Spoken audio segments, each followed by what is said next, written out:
Hello, Shadowrunning tubers, and welcome back to Let's Play Shadowrun Returns with me, BlueAnkylo. Last episode, we saved Gino from BTL warehouse. Coyote was quite happy to see we managed to not kill any innocent civilians and rescued her, I believe, cousin. And hopefully today we will get on track to solving that murder that we're supposed to be solving.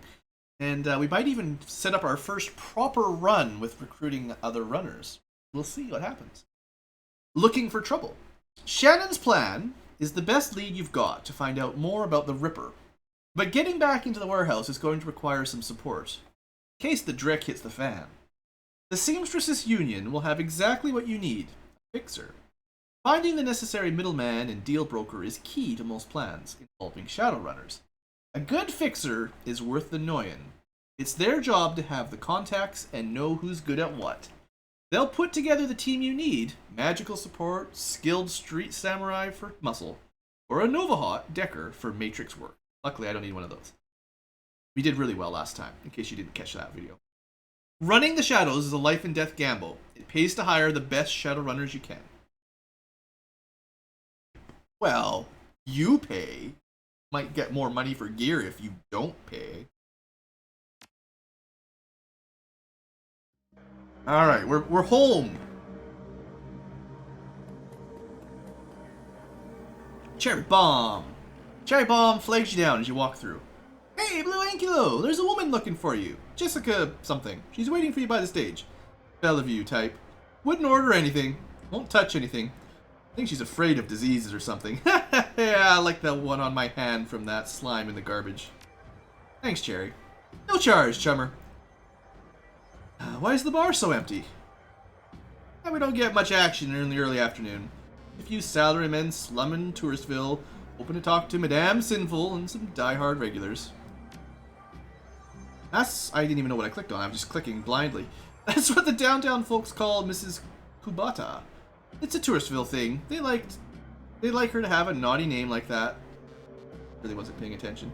Who's around? I just got in, but I think Coyote's cleaning the back bar. Mr. Delilah's hanging out in his usual place. Bender's downstairs. Came in a few minutes after me. Oh, and Bartlett's here. I think you've met him yet. Who's that? John Bartlett. Big presence at the end of the bar. He's in the biz, connected. I want to meet him.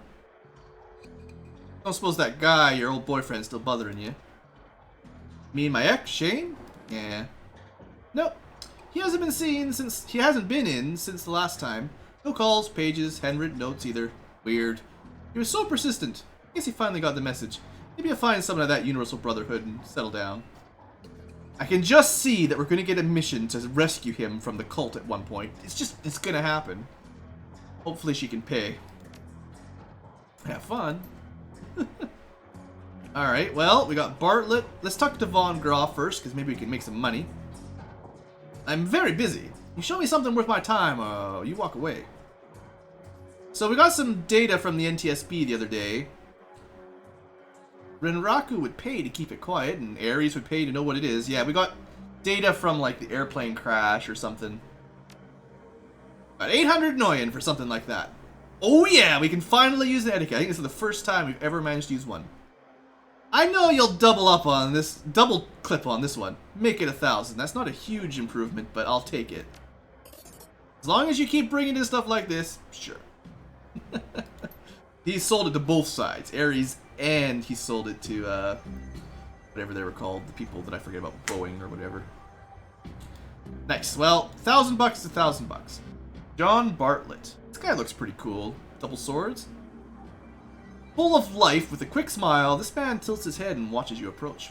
Hey guy, what's shaking? Little this, little that. I hear that, oh my. Might have something for you if you got the Noyen. Time is money. I'm listening. You ever hear of the Niflheim Network? Of course you have. An in-the-know guy like you has to have heard of the premier merc team out there. You say so. We're a tight unit. We cost a bit more than the common rabble. We're worth it. He says so. We'll talk about that in a minute. Alright, I guess we should deal with Jessica. Now, we don't have any etiquette for Bellevue types, so we'll have to just wing it. At a glance, you can tell that Sam's sister Jessica is from a different world. The opposite of Sam in almost every way. Her suit is tailored, her eyes are sharp, and her style exudes authority. Miss Watts. Just Watts? She eyes you up and down warily. She does a good job of hiding it, but it's clear she is well outside of her comfort zone. Yes, and you are? Oops, I actually didn't mean to click that. I was just trying to look. I'm really off my game tonight. That's funny. I didn't think Sam had any friends. Well, I was friends with Sam. Quality over quantity, I suppose. I'm sorry. It's just that it doesn't matter. It doesn't match with the picture of Sam I've had in my head all these years. She shakes free the thought and attempts a lukewarm smile. So you're the one then? The one I was called about? A woman who called herself Coyote contacted me this morning to inform me that my brother was dead and that I should come to this place and speak to someone about an investigation.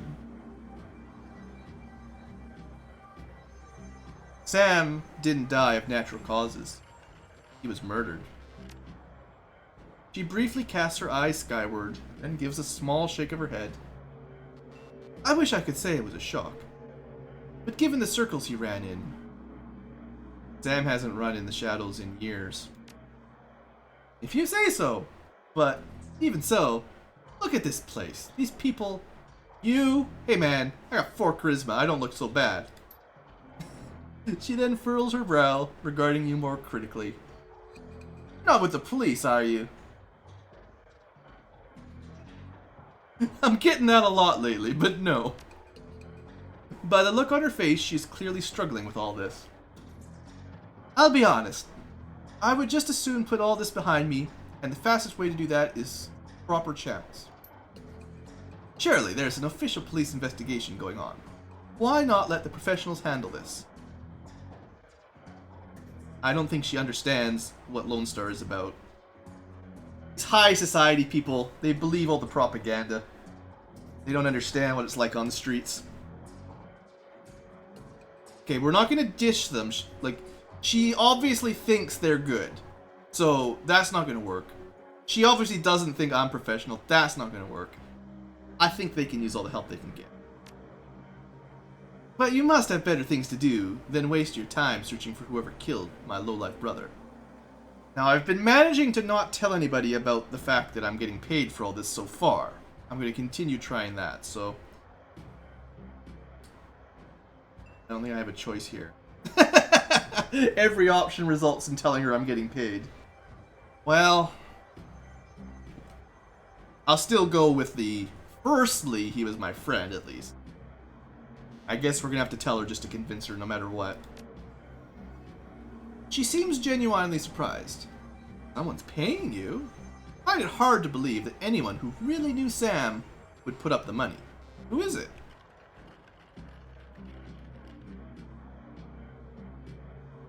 Well, I think the gig's up, and she is his sister. Twins, in fact, the way I hear it. I wonder if it was her liver that she... Nah, she didn't like him. There's no way she would give him her liver. Without... Like... Well, maybe.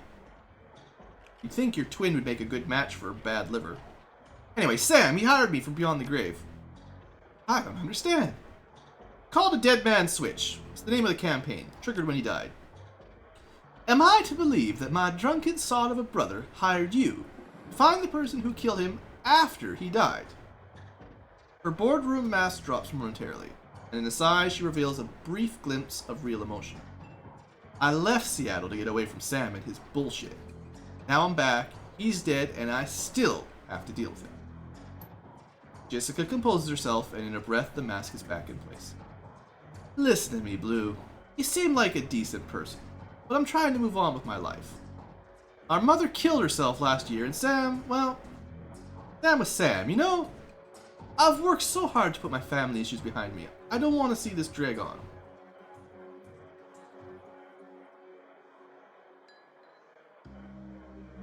That's a bad way to talk. That's like, I'm going, don't worry guys, I almost got it. We're going to pull a Rorschach on you here. No. I would love nothing more than to give you closure, and quickly. I appreciate that, but I think I prefer just to let it be. No one needs to get hurt. Man, we really gotta convince her. She's putting up a good fight here. Yeah, just tell her how much I'm being paid.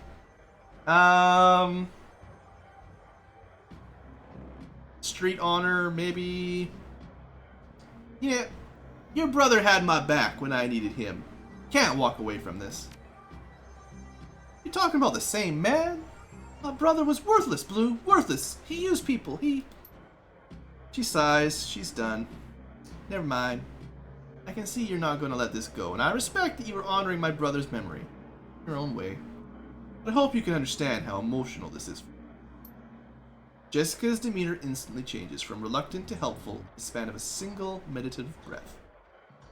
Maybe you can do things in a way the police can't. And maybe I can help. What do you need? So, when was the last time you saw or spoke to Sam? It's been ages. I can't even remember. Let's go straight to the... we'll start with this. We'll save that for after. Nah, too pushy. I don't want to like gossip about drunken Sam arguing about his sister. Let's go with, there was a note on Sam's body. It sounded like an apology, an offer to meet up and bury the hatchet. Signed, Jessica. I wrote many such notes in the beginning, but I haven't made such an effort in a long time. I don't know why he would have kept it. Well, I think he still cared about her somewhere in there. This is kind of a mean question to ask, but alright, it's fine. Where were you? Night of Sam's murder. I will overlook the implied accusation and tell you that I was at a fundraiser all evening. Very crowded fundraiser. You know, it's something that's got to be said. It just makes me sound professional a little tiny bit, maybe. Did Sam have any enemies that you know about? Sam's biggest enemy was Sam. I don't know of any others. You would likely know better than me these days. Were you guys close? I think I've made my feelings about Sam pretty clear, don't you?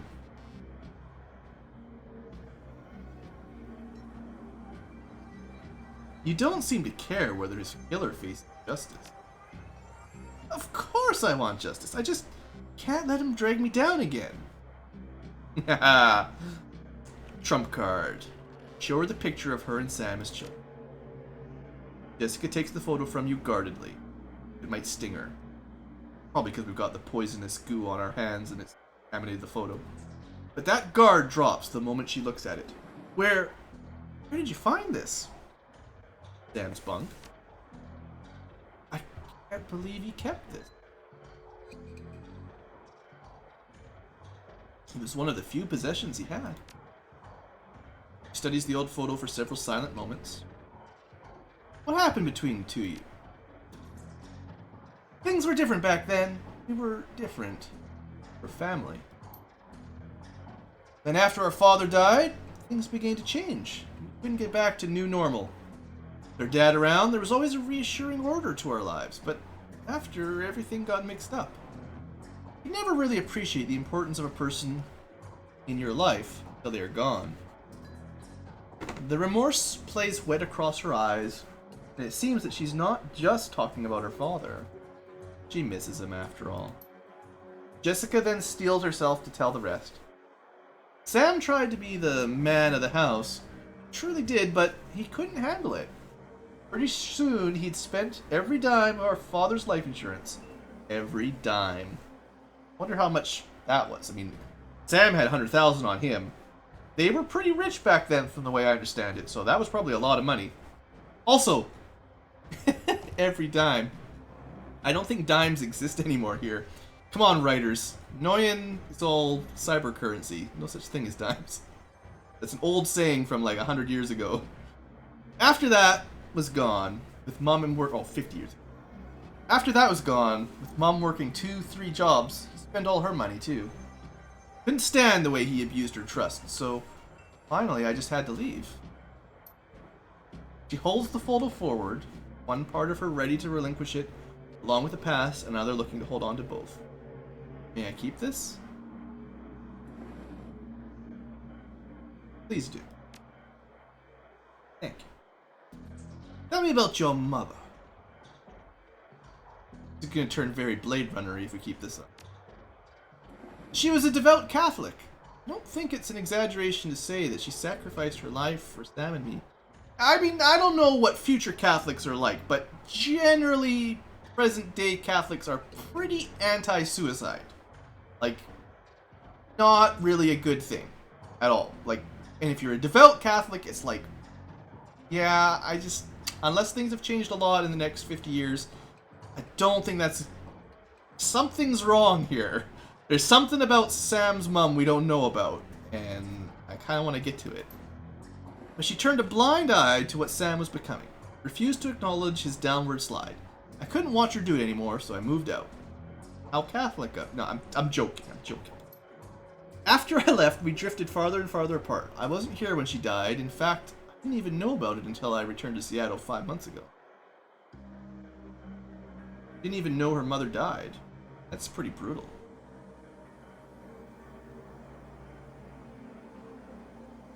Only got one question left. Where were you living? Cal-free. Figures. You can see the blonde hair. California. What brought you down there? Less of what brought me there and what made me live here. I felt lost in Seattle, so I moved to California. California. I could see if I could find myself. Did you? Actually, yes. While I was there, I developed a whole new outlook on life. A vision for what the world could become. I came back here to help make it happen. Alright, I've taken up enough of your time. Thanks for your help, Miss Watts. As well, I need to get back to the office. But before I go, you should know that I'm reinterring my mother's body tomorrow. I'm arranging to have Sam buried with her. The funeral is tomorrow at Our Lady of the Blessed Sacrament. He's still doing some religious Catholic stuff a little bit. 7 o'clock, you're more than welcome. Oh man, so we're gonna have to like surreptitiously, I believe is the word, investigate her mother's corpse to try to find out if something weird happened before she died or like when she died. Oh, that's gonna be awkward. Well, wouldn't miss it. Goodbye, Blue. Hope you find what you're looking for. Stay safe. Oh, that's gonna be fun, guys. I'm gonna crash a funeral. Well, there probably won't be very many people there at least, so maybe it'll work out. Alright, let's have a look around this place. My little drone buddies follow me around. Hey Coyote, how's it going? When Coyote sees you, her eyes glisten with gratitude. There he is, the man of the hour! How you doing, Coyote? She considers. I'm good. I think I'm good. I'm done with BTL squats, done with the Crusade. The world looks pretty different to me now that I've got Gino back. Time to settle down? Echo? He laughs. Don't get ahead of yourself, Omai. Echo's pretty, and he's been there for me when I needed him, but I don't think I'm the marrying kind. See you around. Don't forget about me if you need some backup of your own. She wasn't very good in a fight. She was pretty weak, but you know, maybe she'll come into her own as she learns how to be a cyber street Sam or something. Alright, Mr. Clue, yeah, what's up? Glad to see you well, Blue.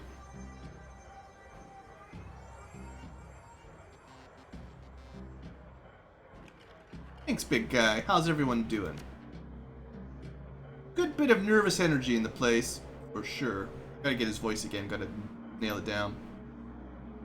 Word got around, the latest Ripper killing. People aren't feeling safe. When people feel unsafe, either go to ground or they huddle up.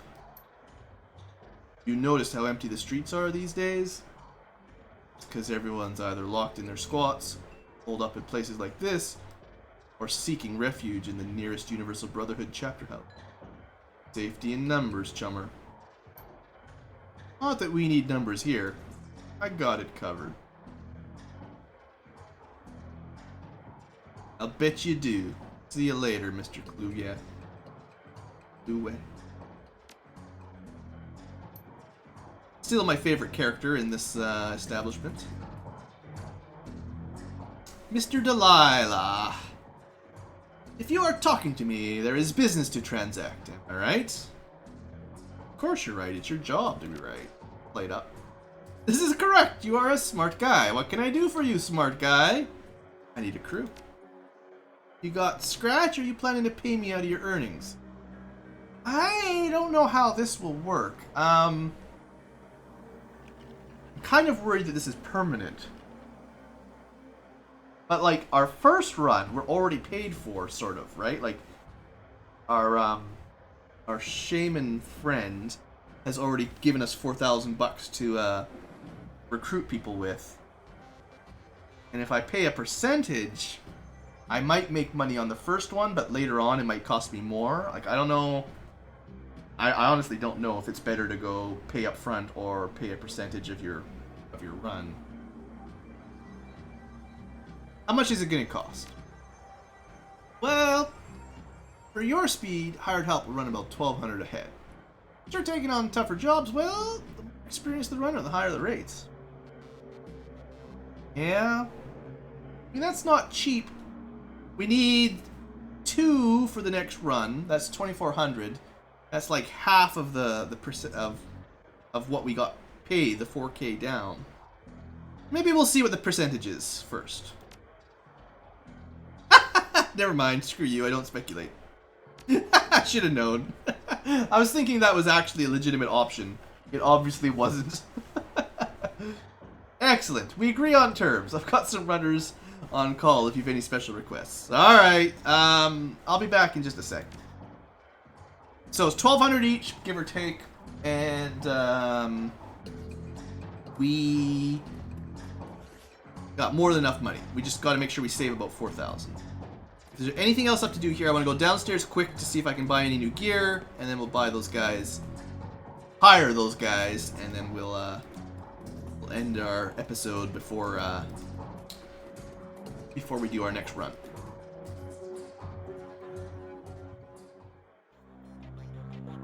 If there's anything new down here. So I expect this is just our stash where we access what we've got. I got no weapons, no decks. My stash is pretty empty, which is fine. Still got all my med packs and repair kits that I haven't had to use, which is pretty good. I've used stuff on my companions, but they kind of get it for free. Like, that's part of your companion, and whether you use it or not, it's gone when they leave anyway. So I haven't used any of my personal gear, so I don't have to pay any money to replenish it, which seems good to me. So, Dr. Sarah, let's see if we get anything new out of her. Dr. Castle glances up only briefly from her charts. Her impish friend, on the other hand, tracks your every move like some sort of humanoid raptor, the mouse under its shadow. Live to see another day, have you? Just a pitch stop, Doc. Night's not over yet. Suppose it's nights like these that ensure I have plenty of work coming. You bet. Granted, a repeat customer means a person courting death more often than any other good doctor should condone, but I don't suppose I can dissuade you. Sorry, Doc. Job's not done. Very well, then let's talk about how I can ensure you make it back alive. Alright. Well, let's get some more information first. How'd you fall in with this operation anyway, Doc? Doc Castle pauses in her work, setting down her tablet and appearing to grow introspective. I suppose you might expect that I had a fall from grace. Certainly that is the case with many of my peers.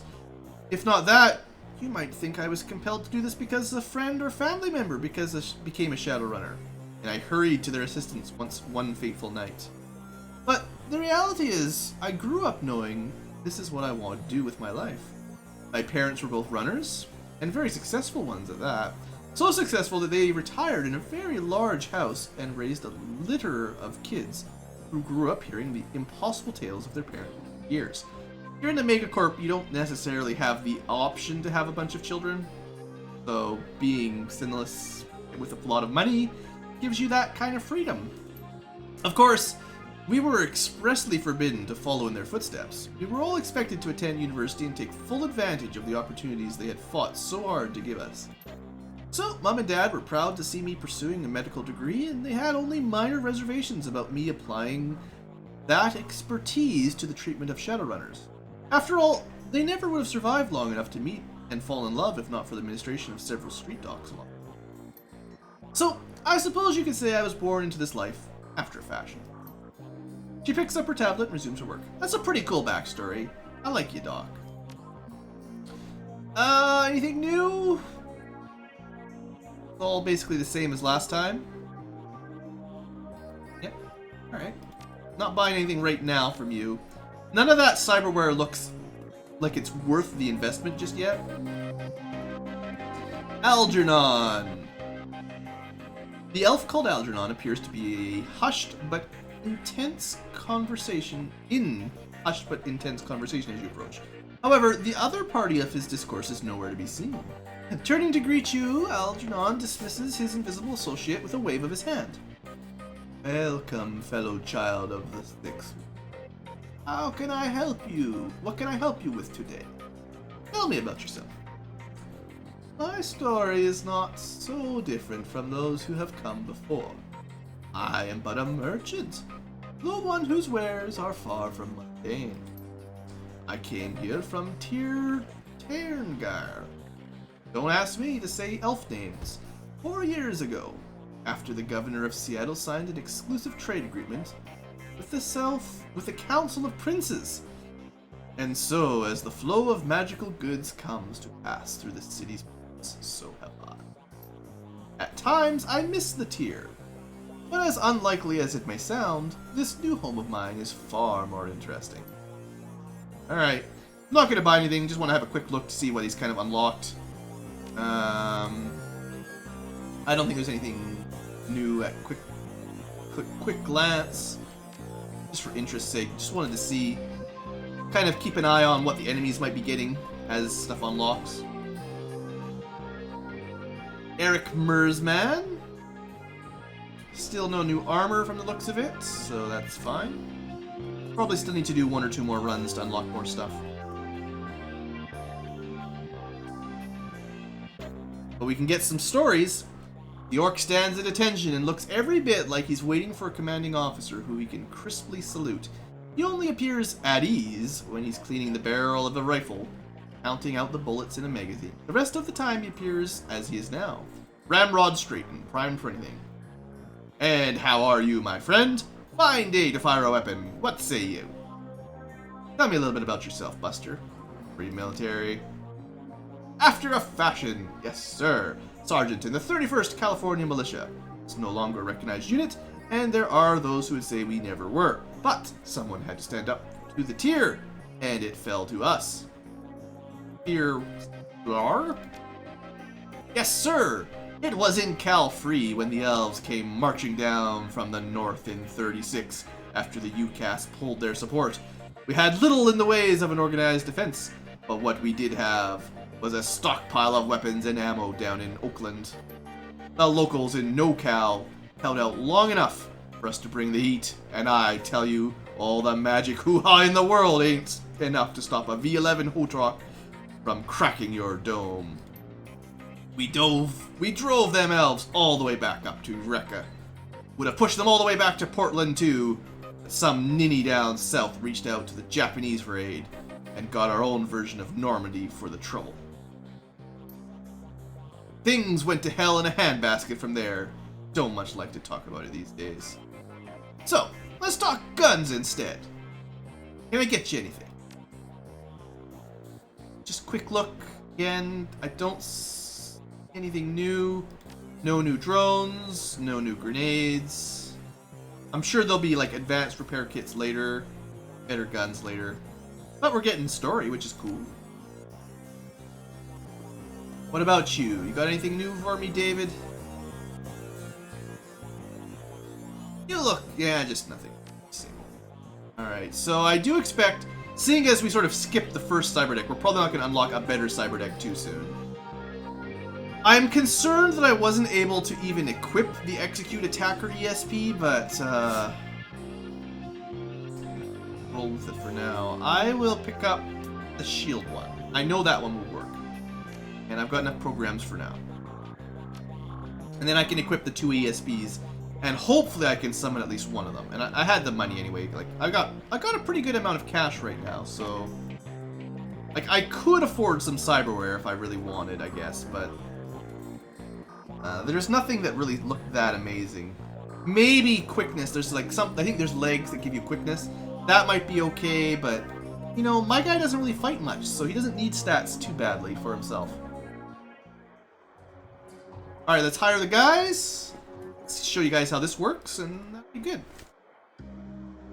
Alright, let's see him. So, we have two sort of branches. We've got the Niflheim network. From what I understand, these guys should have better stats and gear and stuff and cost a bit more. So these guys are going to average 1100, 1200, 1300. These guys 1500, 1500. Basically going to be 1500. So, you know, it's not a huge difference in cost. So, you know, for an extra 200 or 300 Noyen, you might be able to find someone significantly better. I don't know how this all works just yet. I do know that what I want in this group, we've got a shaman right now. She's got a haste spell and a mana ball. It's not exactly the spells I would pick. She's also got the ability to summon a nature elemental ×2. And she's got... well, she's pretty good at conjuring, but her summoning and spellcasting aren't that amazing. Pretty good willpower stat, though. I'll give her that. No cyberware. So, that's the one we start with. Of course, we've got us.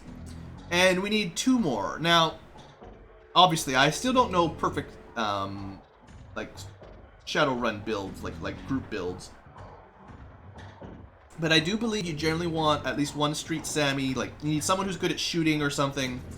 Or melee, if that's your thing. And probably a mage for healing and stuff. Now, shamans can also heal, but she does not have heal. So I need someone who can. So first up, let's look for someone who can heal. So we've got a human adept. This is like key stuff. And I'll try one of these out later, but for now, this doesn't look like, we're not going to bring one of those guys right now. We've got a dude with an axe. We got a troll decker. We're probably never going to hire a decker because I can handle that.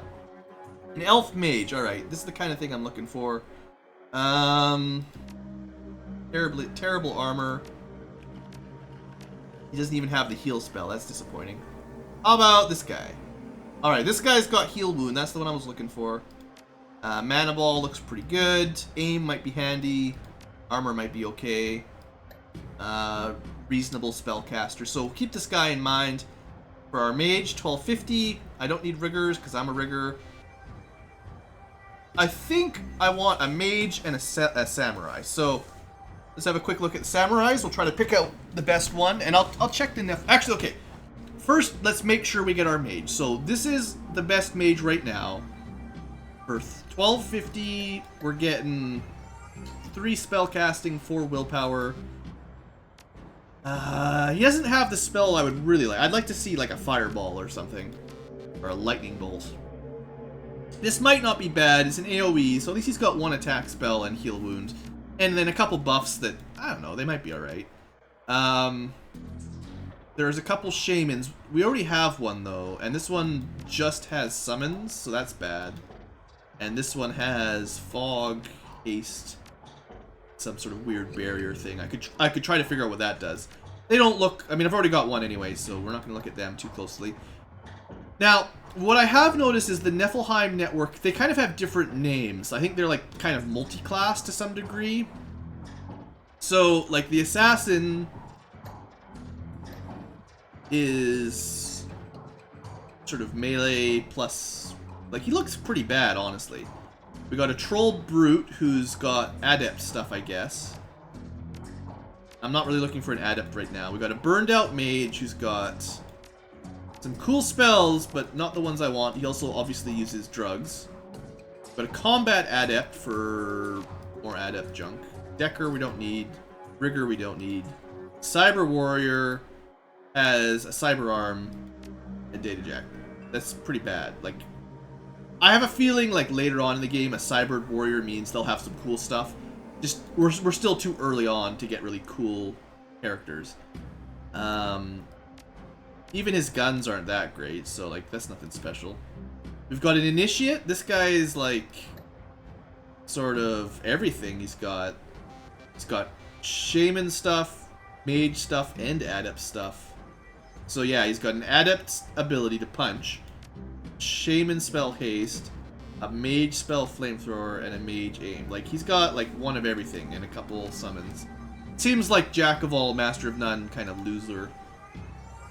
This might be more what I'm looking for. Let's see. Heal, weaken, plus armor. That's level 2 armor. And haste 2. Yeah, that lasts more than haste 1. I don't know. I would prefer if he had like at least one offensive spell. Tech mage, flamethrower, and aim. Tech master has decking, I guess. Decking and rigging. And a class B drone is even better than my drone, technically. Techno shaman, that's decking and shamaning. Shamaning. Utility mat. Like, there's a lot of weird stuff you run into. This guy's got better eyes and some armor. This guy's got some reasonable stats. Like, what's his guns look like? He's got a nice shotgun for close. Like this guy's pretty good, right? Like a long-range rifle and a short-range shotgun. Reasonable skills, nothing amazing, and some armor that's useful. Better accuracy and better armor. So like that guy I might take. So let's just pick that mage. At the very least, this guy's got one attack spell, one healing, and a couple utility. So that's better than nothing. Add that one. And then for the final one, well, what do these guys look like? Is it worth paying that extra 300 for that other guy, or do we just take one of these guys? This gun is better than any of the ones the Niflheim had. It's like an amazing shotgun, right? Yeah, he's got a better shotgun than... That's a really good shotgun. No cyberware. More shotgun skill, less rifle skill, I guess. I think we're just gonna go...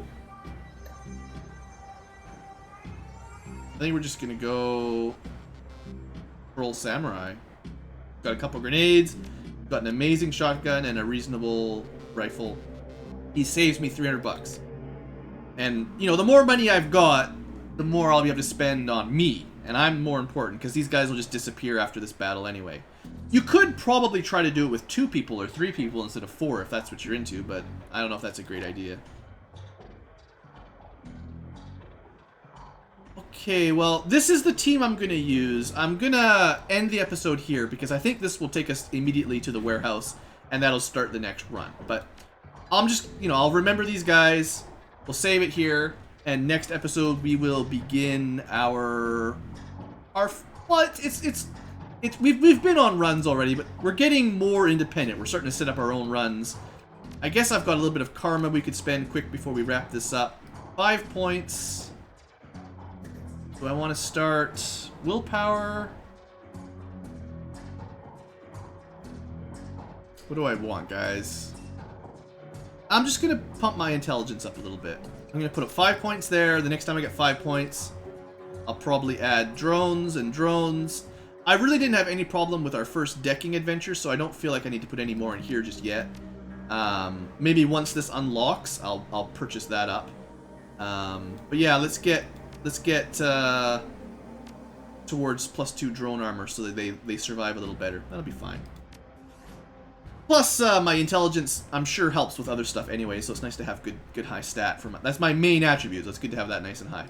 Alright, folks, that's all for this episode. Thanks for watching. Hope you've enjoyed, and next time we'll have probably a combat Shadowrun, like actual mission. See you guys next time.